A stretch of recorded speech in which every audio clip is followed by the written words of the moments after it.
ദൈവനാമത്തിന് മഹത്വം ഉണ്ടാകട്ടെ. നമ്മുടെ കർത്താവായ യേശുക്രിസ്തുവിൻ്റെ നാമത്തിൽ എല്ലാവർക്കും എൻ്റെ സ്നേഹവന്ദനം. ക്രിസ്തുവിൽ ഉള്ളൊരു മനുഷ്യൻ, മഹാനായ പൗലോസ്, ഭാഗം 260. തിമോത്തിയോസിന് രണ്ടാമത്തെ ലേഖനം എഴുതുമ്പോൾ ക്രിസ്തുവേശുവിലുള്ള ജീവൻ്റെ വാഗ്ദാനപ്രകാരം പറഞ്ഞുകൊണ്ടാണ് ആരംഭിക്കുന്നത്.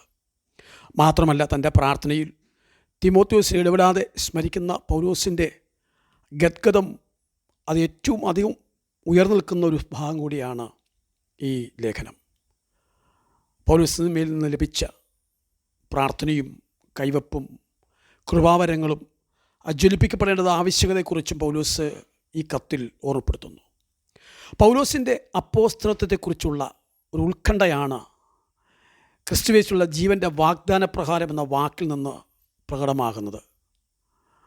അത് ഇങ്ങനെയാണ്: ക്രിസ്തുവിൻ്റെ ഈ വാഗ്ദാനം എല്ലാവരും അറിയണമെന്ന് പൗലോസ് ആഗ്രഹിക്കുന്നു.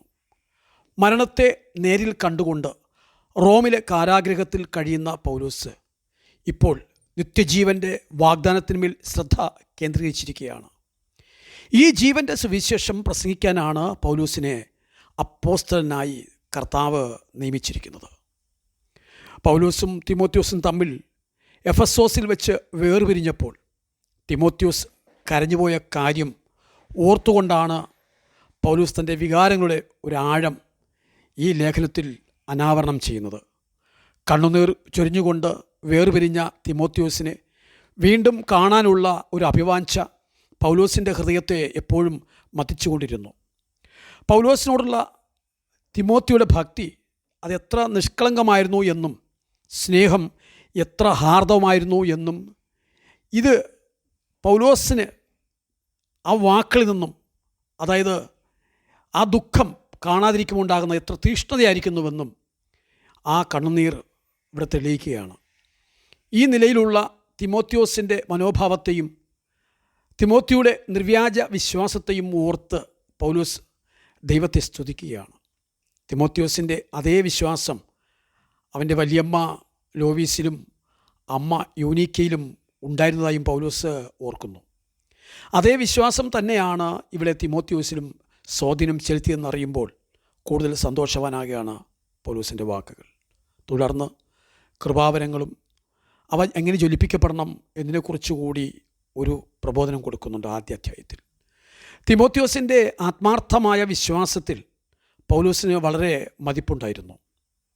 തിമോത്തിയിൽ മങ്ങിക്കത്തുന്ന കൃപാവരങ്ങൾ അത് ജ്വലിപ്പിക്കപ്പെടേണ്ടത് ആവശ്യമാണെന്ന് പൗലോസ് തിമോത്തിയെ ഓർപ്പിക്കുന്നു. ആകയാൽ പൗലോസിൻ്റെ കൈവപ്പിനാൽ അവന് ലഭിച്ച ഈ കൃപാവരം ജ്വലിപ്പിക്കപ്പെടുവാനാണ് പൗലോസ് ഉപദേശിക്കുന്നത്. ദൈവം നമുക്ക് നൽകുന്ന കൃപാവരങ്ങൾ പ്രായോഗികമാക്കുന്നതിൽ നാം ഭീരുക്കളാകുവാൻ പാടില്ല എന്നും ഇവിടെ പൗലോസ് ഓർപ്പിക്കുകയാണ്. അതുകൊണ്ടാണ് ഭീരുത്വത്തിൻ്റെ ആത്മാവിനെ അല്ല, ശക്തിയുടെയും സ്നേഹത്തിൻ്റെയും സുബോധത്തിൻ്റെയും ആത്മാവിനെയാണ് ദൈവം നമുക്ക് നൽകിയിരിക്കുന്നതെന്ന് പൗലോസ് വ്യക്തമാക്കുന്നത്.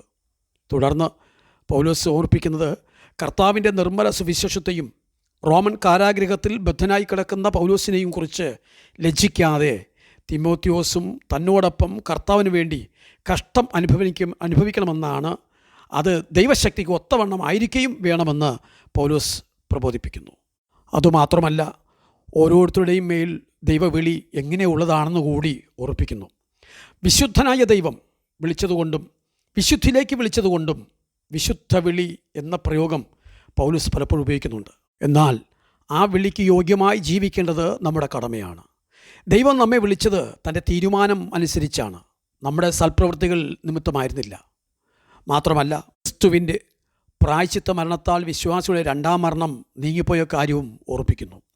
ക്രിസ്തുവിൻ്റെ ഉയർപ്പ് അവനിൽ വിശ്വസിക്കുന്നവരെല്ലാം ഉയർക്കുമെന്നതിൻ്റെ ഉറപ്പാണ്.